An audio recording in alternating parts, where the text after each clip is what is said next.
Hello and welcome to Film Pulse Podcast. This is episode number 532. My name's Adam Patterson. With me today, we have Kevin Rickshaw. Hey, Kevin. This week on the show, we're going to be talking about Friendship, which is out now on VOD platforms. We're also going to be going over some of what we've been watching on the watch list and this week's new releases in theaters, VOD, and Blu-ray. Thank you so much for joining us this week. Let's go ahead and talk about Friendship. This is written and directed by Andrew DeYoung. I have a synopsis here. A suburban dad falls hard for his charismatic new neighbor. This stars Tim Robinson and Paul Rudd. We'll start with you, Kevin. What were your initial impressions of Friendship? Man, I'm pretty excited for this. Mostly because recently I watched Detroit for the first time. So I've been on a little bit of a Tim Robinson kick. So count me in. And when I looked this up, Andrew DeYoung, I've actually seen some of his short films. He does a lot of work with like Kate Berlant and John Early. So I'm like, okay, here we go. I'm really looking forward to this. And, you know, it's the type of comedy that you kind of expect from like skit comedians, you know, is that it's very hit or miss throughout. And I think for the most part, I enjoyed myself. Yeah. A lot of things didn't work. There's a certain type of Tim Robinson comedy that just doesn't work for me. And it shows up here a good bit. It's actually like most of what this movie is about, which is what the certain avenue that I don't like him in. Yeah. If you're familiar with I Think You Should Leave, if that's not your style of comedy, then I think you're going to have a really hard time with this movie, because I feel like this movie is very much in the vein of I Think You Should Leave, where it is incredibly awkward, and Tim Robinson plays like the biggest doofus asshole character who is constantly making things 10 times worse for himself. Like this character that it's almost every character that he plays in every sketch of I Think You Should Leave. Like it's sort of an amalgamation of pretty much all the characters that he plays in I Think You Should Leave. And again, like if you're into that, if you like I Think You Should Leave, which I do, I like the show. Like you, I think that I would say it's also hit or miss for me. But, you know, I enjoyed this movie overall as well. I do like Tim Robinson in general, and I think that he's always more funny than he's not, if that makes sense. Like, I think that he is for every like one bit that he'll do that doesn't necessarily land, there'll be like a handful more that really hit the right notes for me. Oh yeah. Yeah.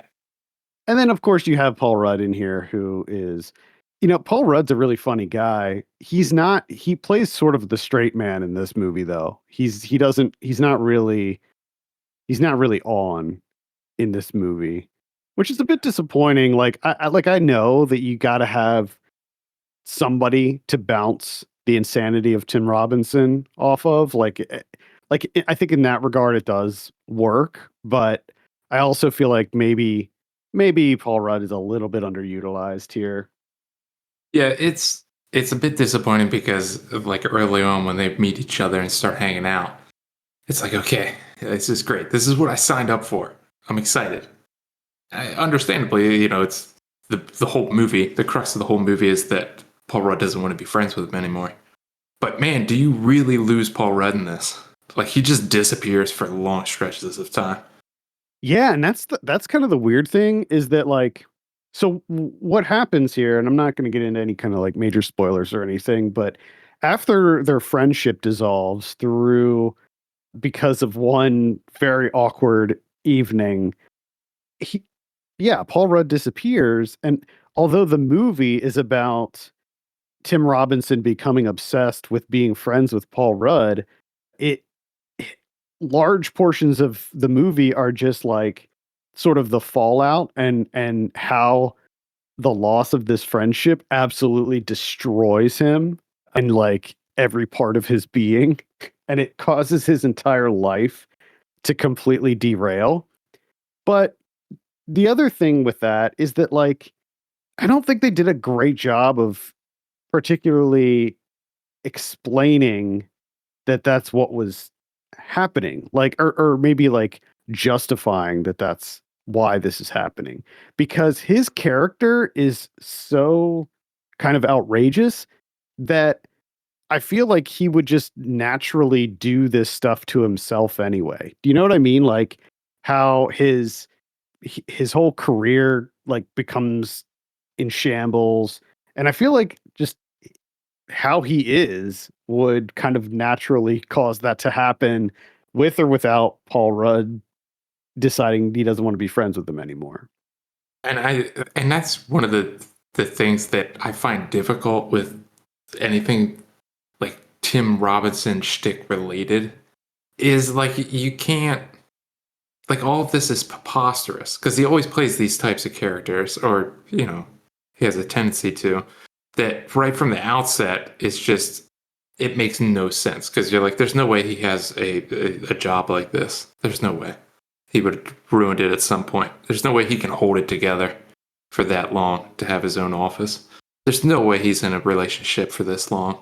This character. Yeah, yeah. So Exactly. when this comes about and it's like, uh, I feel like this already happened or should have happened a long time ago. Like it just didn't feel. Yeah, like how has his wife not left him at this point? I mean, but like one of the kind of ongoing gags here is that she just keeps spending more and more time with her ex-boyfriend Devin. And like so it seems like they're kind of alluding to her already sort of moving on, and is like just pretty much just cheating on him.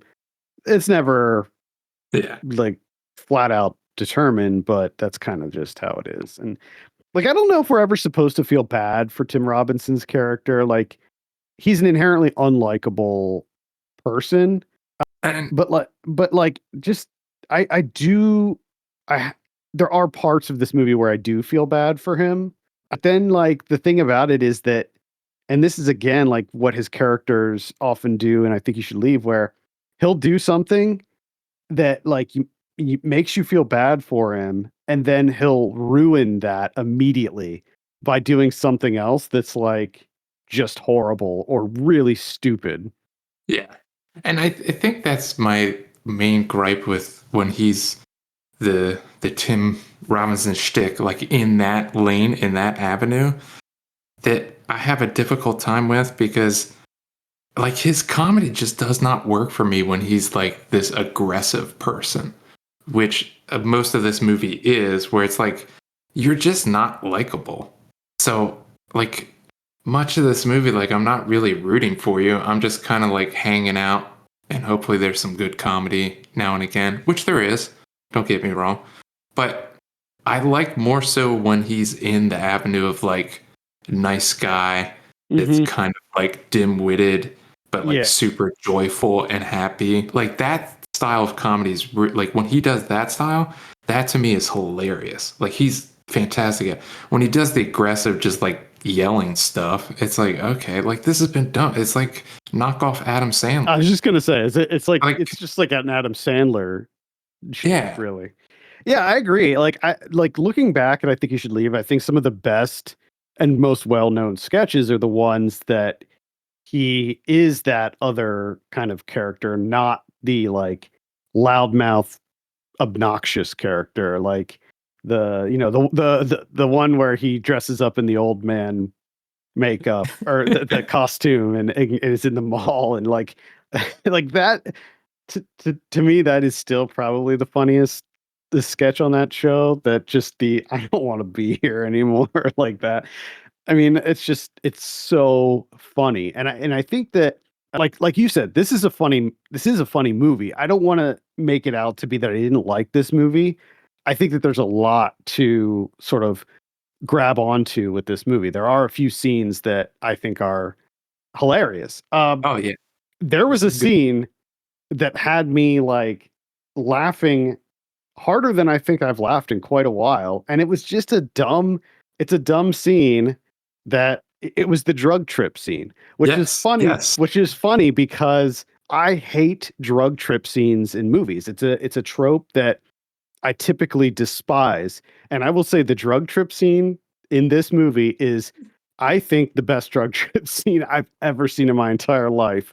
And it is incredible. And the reaction of the kid, like when he's like, oh man, how long did you think you were gone for? Like 4 months? It's like, no, I was gone for like 5 minutes. I ordered a sandwich. And just the whole that whole scene was so funny to me. It was. And that's what I think, to me, when Robinson is doing just like, I mean, yes, it's inherently ridiculous, but it's also just like a small, like not necessarily everyday thing, but like an inconsequential, like just something that happens in like he can find and make those stupid little things so damn funny Yeah.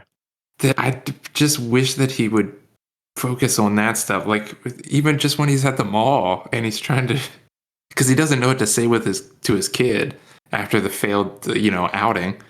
And he's just like, oh, did that guy that was on that pig? He was flying. Like Yeah. to me, he's just so he's like he doesn't know what to do. And I just love when he's in that mode of comedy. Yeah. Do you want to go see the new Marvel? God. This is a, And this is a spoiler-free house. Do not ruin my Marvel. I do like that the one friend's name was Jimp too. Jump with an eye. Yeah. He's like, yeah, he goes, it's like Jump, but with an I. It's like Jim. Oh God. So yeah, I think there's enough here to recommend a watch for sure. If you're, again, with the caveat that you are into Tim Robinson's comedy. Like I think that some people I think might just not be into that style of comedy, and that's fine. That's okay too. But I think you need to go into this knowing that, yeah, this is Tim Robinson doing his Tim Robinson thing. Yeah. If you're into that, then you're probably going to like this movie. Yeah. Anything else you want to add? Yeah. No, the only other thing that I would add is that in the lead up to watching this movie, have you ever seen the Tim Robinson Round Ball Rock skit from SNL? It sounds familiar, but I don't know. That has been like looping inside my brain for like the last like 40 hours, I think. It's just that over and over again. I don't know that I've seen this. You should watch it. Oh, I is this the one where they were coming up with the jingles for For the the different bad, what sports? Yes. yes. Okay, I do remember this now. Yeah, Based on one of his poems. really funny. Yeah, I remember It's this one so now. stupid. Oh god. How long was he on SNL? He was only on for like one or two seasons, right? Yeah, he couldn't have been on long. I I guess maybe, but see, that's the thing though. Like, I know that this is like a tangent, but like I feel like Tim Robinson is the type of person that SNL needs, is like strong character actors. Like what when you look at what makes SNL, like whenever SNL has a really popular season that results in a lot of like iconic sketches, it's always characters. Like Yeah. it's always going to be those over topical things or whatever. And I think that Tim Robinson does such a good job with like character work. But anyway, yeah, Friendship, let's go ahead and give it a score. I'm at like a 6.5 on this. Well, maybe like yeah, 6.5. Yeah, give it like a 5.5. Certainly, like I feel like we've just been having this ongoing dearth of comedies. At least this is something. At least this is something that made me laugh. Yes. I will give it that. I also do wonder if I put a little bit too much, you know, like I put too much on this movie because like I was dying for a comedy. And I'm like, Yeah. yes, I am in a mood for Tim Robinson specifically. Wonderful. Feature length movie. Yes, here we go. I'm assuming that I think you should leave is coming back. I mean, I think that that's still an incredibly popular show. I think the last season I think was a bit disappointing, but I think there were some really, really great sketches on there that created some memes over the years. Oh yeah. Oh yeah. What was the one that was like TC Tuggers? The shirts, the shirts that have the little, the little knob on them. I love that. And then the shirts that are like the other one that was like the overly complicated shirts. Love that. All right, You cool. remember That's friendship. All right, let's go ahead and talk about some of what we've been watching. Kevin, I think it's your turn this week. okay. Well, the first one that I got is Cyborg. Oh Remember boy. you remember Cyborg from 1989? Jean-Claude Uh, Van Damme? I sure do. Finally finally went to Cyborg. Watch this bad boy. Again, like most of Albert Pujols' movies, the world building, incredible. Just fucking unbelievable. It's like drops you in this world and you just believe it, hook, line, and Yeah, sinker. you just figure it out. And it just the characters and just everything about it, it looks incredible. It just especially for like the amount of money that they're working with, you're just like, this is just so damn impressive. Jean-Claude Van Damme. I have not watched his acting in a long time, and ooh, buddy, it's brutal. God damn. This is like an earlier one for him too, so Yeah, and it's him it's trying to even be worse. like, it's him trying to be like, I don't know, like serious in a lot of ways. So, like, obviously, I'm having a rough time, just not having a good time. I'm loving it, but also Jean Claude Van Damme, like, oh shit, I gotta spend the whole runtime with this guy? Shit. But I'm also thinking, well, he's gonna fight occasionally, so that'll help. Like, I'll see him kick people and stuff. That'll be pretty cool. Guess what? Not only have I not seen his acting, I have not seen his fight scenes in a long time. And his fighting in Cyborg, really fucking bad. Just terrible. Just slow mo kicking people. And it's not like impressive kicks where it's like, holy shit, he's doing roundhouses and stuff. No, just regular kicks. Just it almost looks like they filmed them at like slow speed and they're like, well, we'll speed them up in post. And no one sped them up. They Like that forgot. memo didn't, yeah, that memo didn't get transferred to the next person down the line. Just, man, it's a tough one. So, like, I mean, he does get crucified at one point. That was pretty cool. So it's tough. It's like split down the middle. One of the best things ever, but also absolutely terrible. Yeah, this is Um, one of those classic canon action films. I don't know what to say, you know? But Fender, like, I just love that he's getting his ass beat by Fender all the time. Every time. uh, all right, that's Cyborg. Check it out. Let's see. I'll start with Predator, Killer of Killers. This is on Hulu. This is an animated Predator film directed by Dan Trachtenberg. So he did Prey, and he's also doing the new Predator live action one that's coming out this year. This is sort of like a little, I guess, like a little side story. It is the same kind of animation that is like Arcane or the new TMNT movie, where it's like that, like it's CG, but I can't remember the term. It's called like On Two or something, where they make it look like it's almost stop motion, Okay. and it's good. I like the animation quite a bit in this. This is a very action heavy movie. It makes sense that this is like something that they would kind of just put on streaming or Hulu specifically, just because it's almost like an anthology film where you have these three separate stories where it is these like kind of warriors that are going up against a predator. So you start off with a Viking, and then you go to a ninja, and then you go to a World War II pilot, and then you bring them all together. So idea here is that if you're familiar with Predator, like their whole thing is like being the best warrior, taking inspiration from all of the best fighters from across the universe and all of this stuff. And these three individuals killed a predator. So they ended up going up against a predator and killing that predator. And what they did was they ended up being captured and like kept into like cryo sleep and then woken up and entered into a tournament where they're forced to fight each other to the death, and then whoever wins that has to go up against like the predator leader. And it's quite good. Like there's not a lot here. It's almost entirely action based. So you just you just have three super long action sequences involving these people fighting a predator.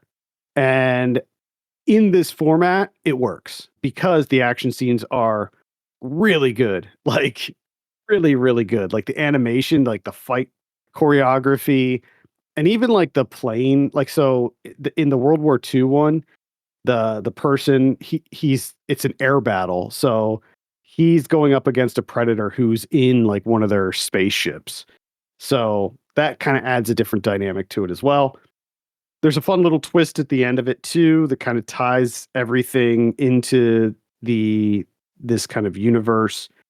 But I definitely recommend it. If you're a fan of Predator, it's a very fun watch. Again, that's called Predator Killer of Killers.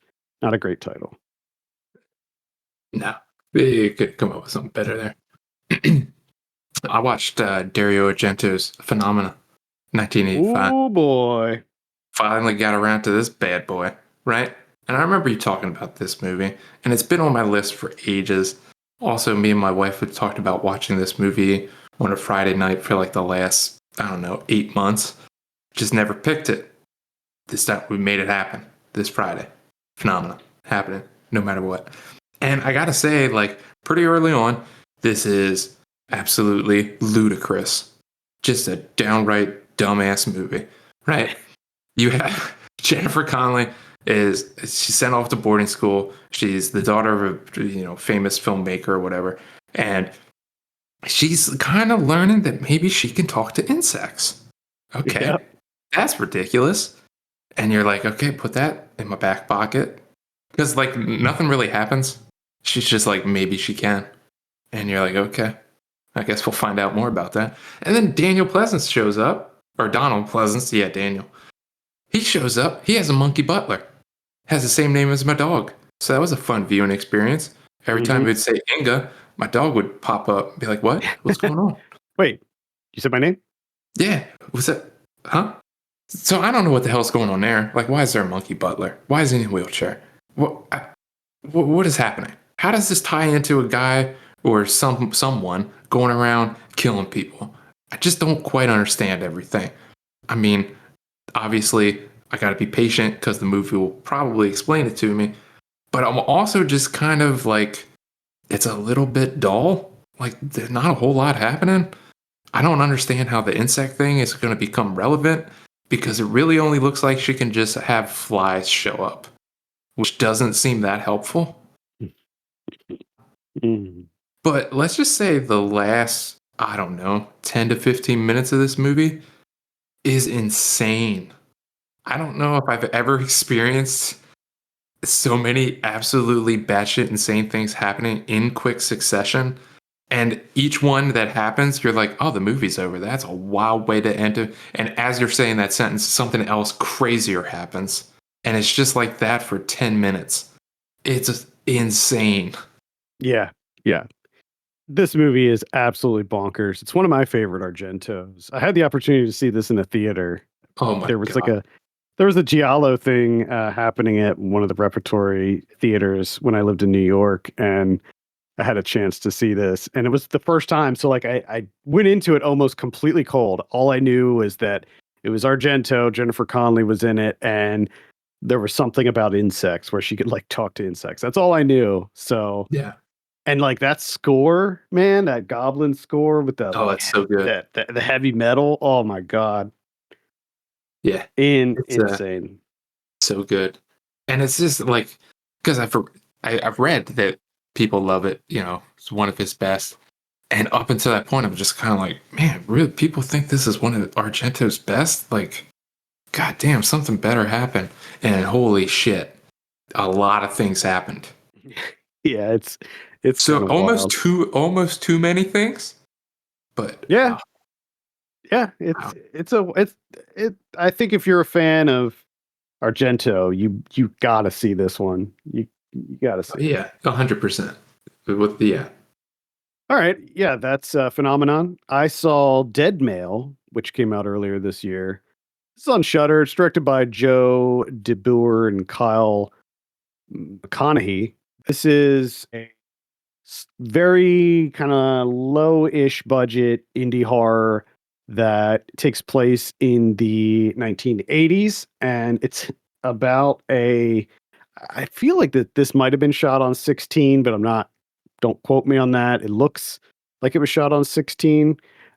They did a really good job making it feel like it was of the era. That's not the kind of it's like the real 80s. It's not the kind of Hollywoodized, neon pink 80s like Gem and the Hologram style. This is like the real, like everything is kind of ugly 80s, which I like.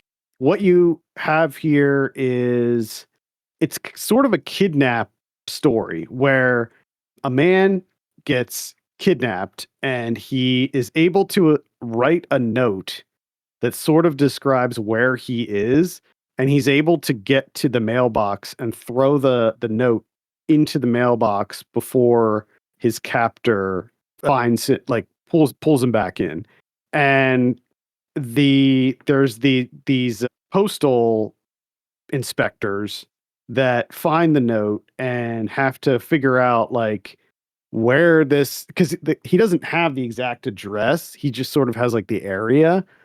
So they work in the dead mail department and they end up getting this thing. It's covered in blood, and they have to figure out like where this originated from and perhaps save this man. It's quite good. It's a little bit odd. It's a bit of a slow burn, but I liked it quite a bit. There's a lot of kind of like, it's kind of weird too. It's like all about synthesizers, which is interesting. Like there's a lot of synthesizer talk in it. Like the guy who is kidnapped was in the process of building his own synthesizer.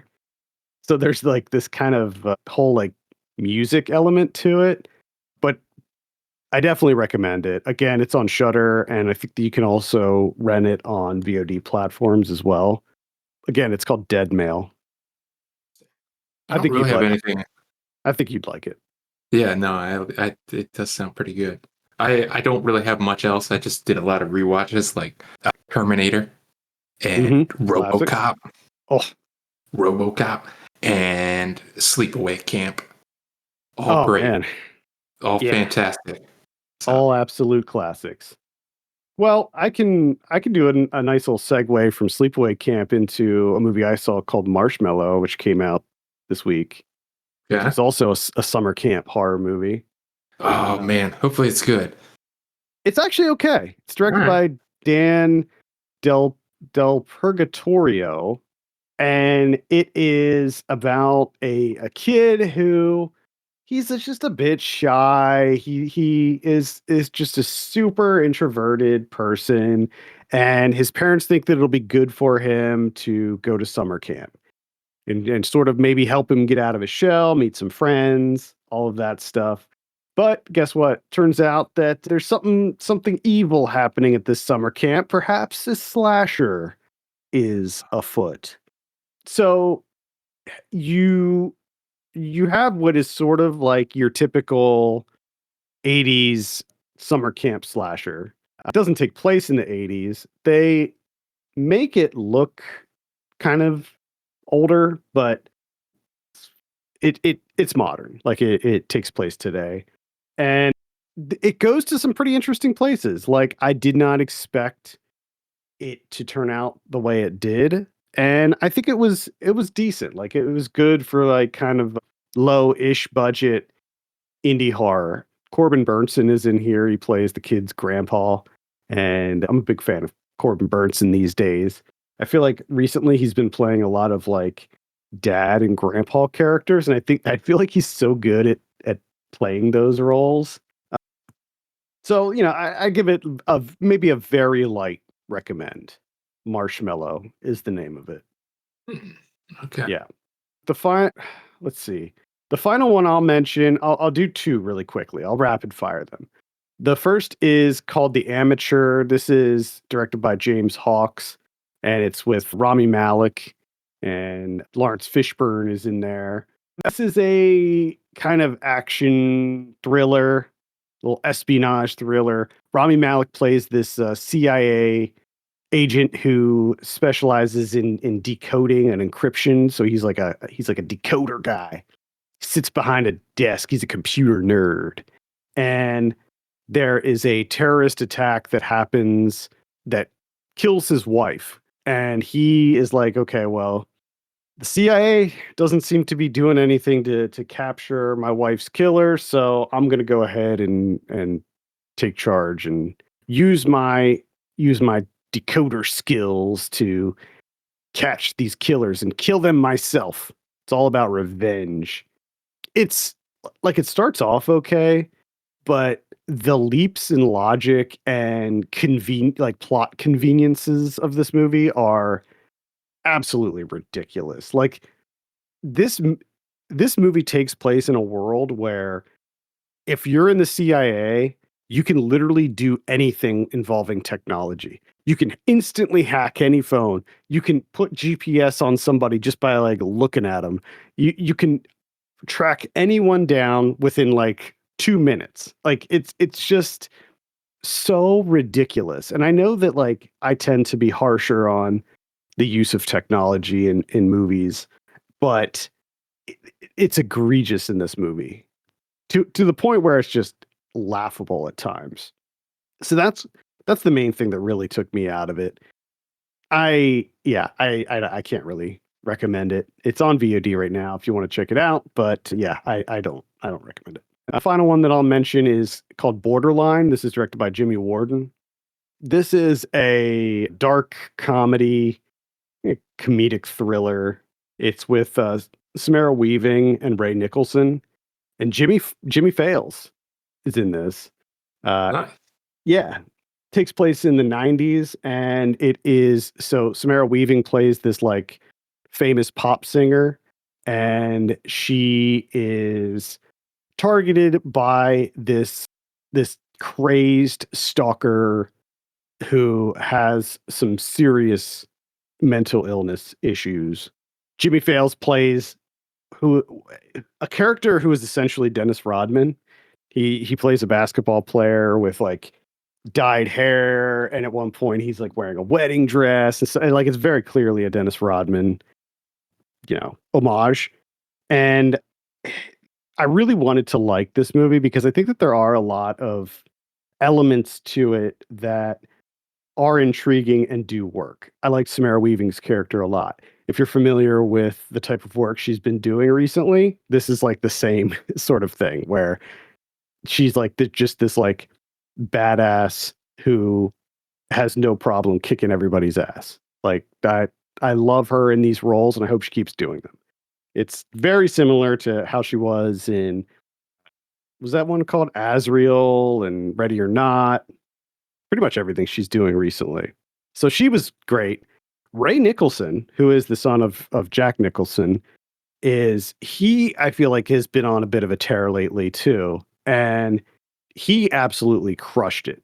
Like he was so good in this movie. Incredible. It's just a shame that the movie itself there's just not much to it. Like it's just not that interesting. And the decisions that some of the characters make are kind of ridiculous. And it sucks because it feels like it was like so close to being something kind of special, and it just fell a little bit short. So I can't maybe like a super light recommend, just more than anything just to see Ray Nicholson's performance, because I feel like after this he's gonna start getting a lot more work. Like he was already working pretty steady, but I think this is going to really propel him into the mainstream. So, yeah, I guess maybe check it out. Borderline. Watch out. All right. Let's see what we got in theaters this week. F1 the movie. Won the movie. Yep.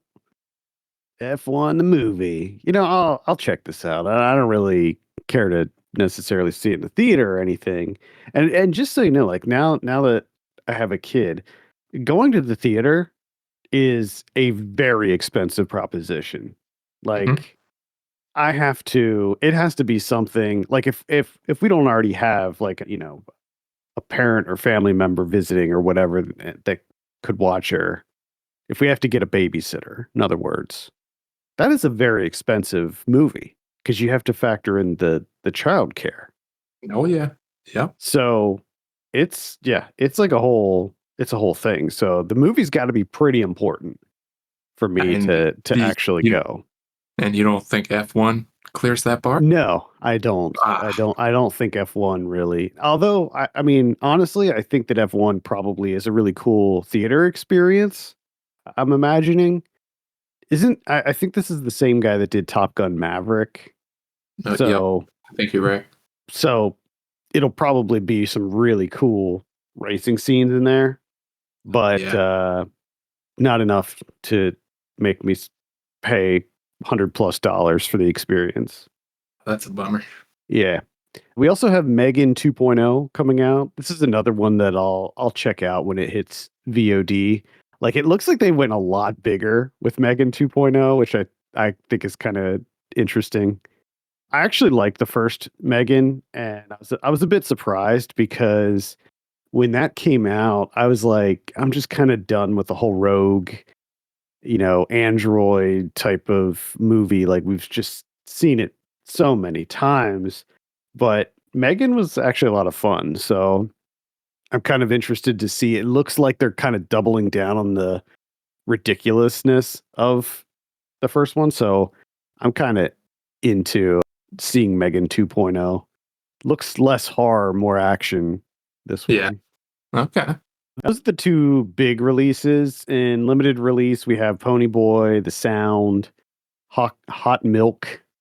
Ew. Um, yeah, I don't know what that is, but that doesn't sound pleasant. I need my milk to be ice cold. If I'm gonna have anything with milk, cereal, whatever, cookies and milk, ice cold as it possibly can be. Mm, yeah. I preferably no milk Well, whatsoever. I'm But not if a it milk. has to exist, cold. Yeah, Ice yeah. cold. I'm not like one of those freaks that just like drinks glasses of milk. Just chugging milk. Yeah. Just freaking that's my brother. My brother just drinks milk like all the time. Like Just it's like water. just like a It's just, beverage, just yeah. like a regular It's, old beverage. you just see him, you walk into his house. He'll probably have a glass of milk. He'll offer It's you a just glass of milk when you come over. Do you want something to drink? We have dude, milk. every time he comes to my house, that's the first thing he comments on. He's like, "You don't have milk?" And I'm like, "Get the fuck out of here. Are you kidding me? Bring your own milk." Yeah, the only things that I rock milk with are Oreos and cereal. That's it. Correct. That's all. That's all anybody should do with milk. Okay, VOD this week. We got on the 24th, Tim Travers and the Time Traveler's Paradox. Looks like Okay. a sci-fi comedy. We got Found Footage, The Making of the Patterson Project. So it looks like it's some maybe like a mockumentary about that famous Bigfoot video. Yeah. Mm-hmm. Sure. We got the Jurassic Games Extinction. The Jurassic Games Extinction. In the near future, the Jurassic Games is the most popular television show in the world. Every season, 10 death row inmates play a highly advanced virtual reality game, pitting them against ferocious dinosaurs in a fight for survival. Oh, God. Mm-hmm. This is a sequel, by the way. I was wondering. I was wondering. Yep. We also have The Fostered. After their parents' tragic murder-suicide, twin sisters are taken in by a gentle foster mother and her resentful husband. Mm-mm. We also have The President's Wife coming out on the 24th. On the 27th, we got The Sound coming out. Group of climbers embark on a dangerous climb that has been off limits for years, and it turns into a battle for survival It always does. against a force that's toying with them. Oh, man. Yep. We got Off the Grid. It looks like some kind of generic action movie. We got The Last Front. Looks like it takes World War One. We got Stealing Pulp Fiction. Ugh, the comedy about a group of people who decide to steal Quentin Tarantino's personal 35 millimeter print of Pulp Fiction. In Vitro. Struggling cattle farm. A woman discovers the unsettling consequences of her husband's animal breeding technology. Dude, what is going on this week? This is the worst. This is the worst VOD lineup I think I've seen in years. I just love that. What is this? The last week in June, things just get fucking weird. Just awful lineup. I mean, theaters, there's the movies in theaters seem okay, but like this There's F1. You're dropping $140 to go see F1. F1 the movie. Everyone at home is watching Animal Husbandry. What other fucking types of shit there are? Man. And here's the other crazy thing. Netflix this week. Nothing. Oh, boy. Oh. Nothing. Which is like maybe the rarest thing I've ever heard for like the last decade, is that there's actually nothing coming out on Netflix. Dude, because Netflix realized it's fucking weird out there this week. Yeah. Just They're stay like, home. hey, you know what? Actually, I sort of lied. There's a documentary series that is on Netflix right now called Trainwreck, and they've already released a couple of them, but the third one is being released this weekend. And I wasn't going to mention it until, we started talking about the weird stuff, and this is the one that's coming out is called Trainwreck Poop Cruise, which is a documentary about that one time that cruise had like the crazy backed up toilets and shit went everywhere. I just love that one time. Isn't that like a recurring thing on cruises? I think it might be. I'm pretty sure it's happened multiple times. Oh God. Yeah, documentary about that. That's what we need. Thank you. Yeah. I really want to see the documentary about the cruise people who had to live with shit for a while. Yeah, how did that happen? Please, I hope they get into the minute details of sewer system type thing. How does the sewage line? Yeah. How do they work on cruise lines? I want to know in detail. Wrong. I want at least half the movie spent with engineers showing us diagrams of how the pipes work, how all the plumbing works on cruise ships, and the lessons learned. Because I hope they learned lessons. They had. Well, you would hope. You would hope so. Nothing coming out on Shudder, nothing on Hulu.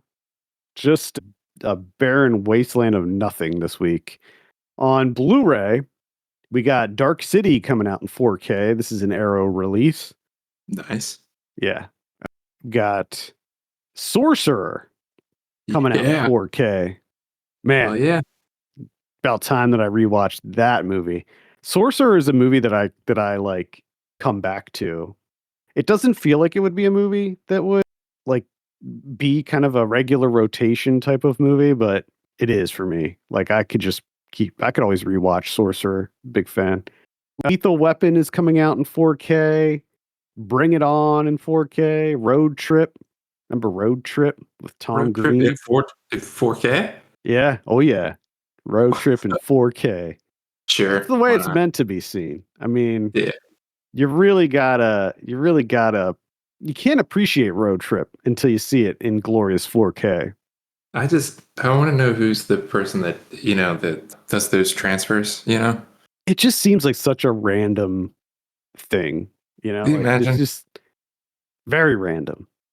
all like that? Oh, I'm doing sorcerer this week. I'm doing lethal weapon. Oh, what are you working on? That road trip. Road trip. Fucking, I got assigned road trip. God damn it.